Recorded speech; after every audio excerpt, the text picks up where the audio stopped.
for anybody that would like us to.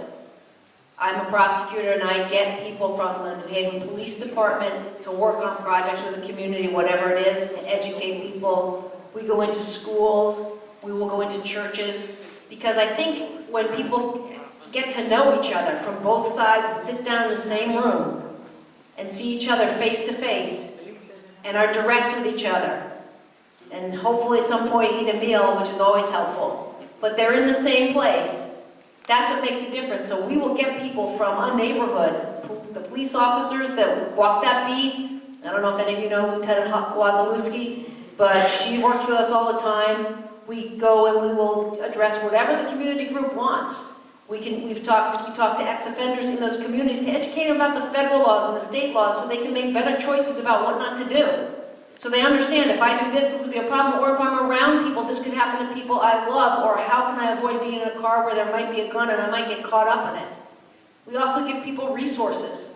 If you get in a situation where you've made a mistake, here's somebody that you know face to face on the force that you can call that will help you out.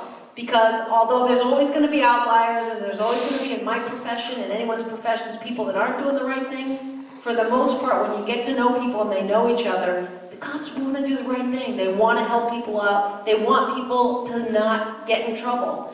You probably all know stories where that happens. Although there's stories of other things, you know stories where somebody's gone out of their way to help someone out. And the best way you can do that is with the type of community policing that I think is happening in New Haven, but also to have more of this. So our office is there. We're happy to organize it, to get people together, to talk to kids. I also work with a lot of women and young girls to talk to the police officers and to people who have been in certain positions, whether it's ex-offenders or victims of domestic violence, to talk to them about what it's like from someone that that has credibility, that can tell them what to do and what's a different way to go and what their rights are. So we can make it specific to whoever it is, that is asking for this help. We're happy to do that. And I think everybody in that situation always learns something.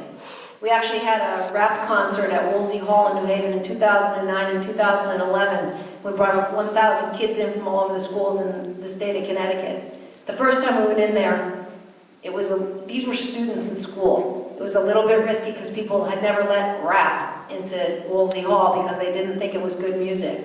But we brought positive rap in with the four-piece guys, and we had kids join up to do their own pieces about violence with all positive themes in the rap, and they got up, and the three kids ended up winning the contest for each of their cities. But the police force at Yale afterwards came up and said, we will do that any time from now on. Before that, they thought it was going to be a problem. After that, they said, we're happy to help. So I think to the extent we get people together doing things like that, it's going to make a difference. And again, I'm happy to help, and our office is happy to help in whatever way we can.